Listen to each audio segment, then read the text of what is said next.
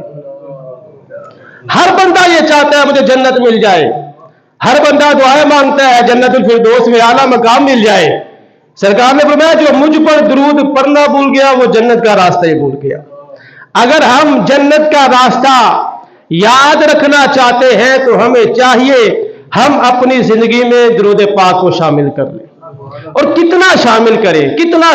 ایک صحابی ہے اور ورز کرتے ہیں یا رسول اللہ صلی اللہ علیہ وسلم میں نے ورد وظیفوں کے لیے ٹائم رکھا ہوا ہے، میرا دل کرتا ہے میں اس ٹائم میں جو اور وظیفے کرتا ہوں ان کے ساتھ آپ پر درود و سلام بھی پڑھا کروں۔ یا رسول اللہ صلی اللہ علیہ وسلم مجھے اتنا ارشاد فرما دے میں کتنا وقت رکھوں درود پاک پڑھنے کے لیے؟ ابھی تو میں نے 1/3 وقت رکھا ہے، کیا یہ بہتر ہے؟ سرکار نے فرمایا بہتر ہے، اچھی بات ہے، تم درود سلام پڑھنے کے لیے تم نے 1/3 وقت رکھا ہے۔ فرمایا میرے پیارے صحابی اگر تم چاہتے ہو کہ اس سے زیادہ بھی اللہ کی رحمتیں تم پر نازل ہو تو اور ٹائم بڑھا دو درود پاک پڑھنے کا۔ پھر وہ عرض کرنے لگے یا رسول اللہ صلی اللہ علیہ وسلم میں آدھا ٹائم آپ پہ درود و سلام پڑھ لیا کروں گا۔ سرکار نے فرمایا بڑا اچھی بات ہے لیکن وقت اور زیادہ کر دو تو اور اچھی بات ہے۔ بات کو سمجھے ذرا، بات کو سمجھے میرے بھائیوں، سرکار خود چاہتے ہیں کہ میرا امتی مجھ پر درود ہی پڑھتا رہے، درود و سلام ہی پڑھتا رہے، ہمارے آقا خود چاہتے ہیں۔ فرمایا بڑا اچھا کیا، آدھا وقت تم نے درود و سلام کے لیے رکھ لیا، بڑا اچھا کیا، لیکن اور بھی رکھ لیتے اور زیادہ فائدہ ہو جانا تھا۔ وہ بھی صحابی تھے، صحابہ وہ صحابہ جن کی ہر صبح عید ہوتی تھی، خدا کا قرب حاصل تھا، نبی کی دید ہوتی تھی۔ صحابی تھے وہ، انہوں نے عرض کی یا رسول اللہ صلی اللہ علیہ وسلم میں تو سارا وقت ہی درود و سلام ہی پڑھتا رہوں گا۔ سرکار نے فرمایا اچھا اگر تم سارا وقت درود و سلام پڑھتے رہو گے نا تو سن لو اللہ رب العزت تمہاری دنیا کی بھی آخرت کی بھی ساری فکروں کو دور فرما دے گا۔ ذرا بلند آواز سے کہتے سبحان اللہ۔ یہ ہے دروشی پڑھنے کی برکتیں۔ بندے کو دو ہی تو فکریں ہوتی ہیں، یا دنیا کی فکر ہے یا آخرت کی فکر ہے، یا دنیا کی فکر ہے یا آخرت کی فکر ہے۔ تو میرے بھائیو جو بندہ درود شریف پڑھنے والا ہوتا ہے اللہ پاک دنیا کی فکریں بھی اس کے لیے دور فرما دیتا ہے، آخرت کی فکریں بھی دور فرما دیتا ہے۔ اور کیا چاہیے؟ فکروں سے آزادی، ٹینشن سے آزادی مل جائے گی اگر ہم اپنی زندگی میں درود و سلام پڑھنا شامل کر لیں گے۔ تو ہمیں چاہیے کہ اگر ہم چاہتے ہیں ہمیں دکھوں سے نجات مل جائے، ہمیں غموں سے نجات مل جائے، ہم بیمار ہیں تو کیا کریں؟ دروشی پڑھنا شروع ہو جائے۔ کاروبار نہیں ہے تو کیا کرنے ہیں؟ درود پاک پڑھنا شروع ہو جائے میرے بھائیوں۔ جب درود پڑھتے رہیں گے نا اللہ پاک اپنی رحمتیں فرماتا رہے گا۔ اور جنت جو ہے نا، جنت حدیث پاک میں آتا ہے جنت کے اطراف میں کچھ فرشتے ہیں، کچھ جنت کے اطراف میں فرشتے ہیں، ان کا کام ہی یہی ہے سرکار پہ درود و سلام پڑھتے رہتے ہیں۔ اچھا وہ درود و سلام وہ پڑھتے ہیں، اب ہوتا کیا ہے ان کے درود و سلام پڑھنے کی برکت سے جنت پھیلتی جاتی ہے، جنت پھیلتی جاتی ہے۔ درود شریف کی برکتیں جو ہے زمین پر تو ہے ہی ہے، جنت میں بھی درود شریف پڑھنے کی برکتیں۔ تو میرے بھائیو ہمیں چاہیے کہ ہم بس لگ رہے درود شریف پڑھنے میں۔ یقین کریں یہ جو دیکھ لیں آپ کے سامنے جو موت کا مرحلہ ہوتا ہے، نکیرین نے آنا ہے، روح قبض کرنے والے فرشتوں نے آنا ہے، روح قبض کرنے والے فرشتے آئیں گے، روح نکالیں گے، مر جائیں گے، قبر میں جائیں گے، پھر میدان حشر لگنا ہے، پھر پل صراط سے گزرنا ہے، پھر ہم نے جنت میں جانا ہے۔ یہ جتنے بھی مرحلے ہیں نا میرے بھائیو سن لیں، سارے دل کے کانوں سے سن لیں، یہ سارے مرحلے اس بندے کے لیے آسان ہو جاتے ہیں جو سرکار پر درود و سلام پڑھنے والا ہوتا ہے۔ یہ یاد رکھ لے درود شریف پڑھنے والا جو بندہ ہوتا ہے نا مرتے وقت جب اس کا آخری وقت آتا ہے نا سرکار اس کو اپنا دیدار بھی عطا فرما دیتے۔ پل صراط پر ہر جگہ پر ہی سرکار نے کام آنا ہے۔ خود سرکار نے فرمایا اے میرے صحابہ میں نے آج رات کو اپنی امتی کو دیکھا ہے وہ پل صراط سے گزر رہا تھا،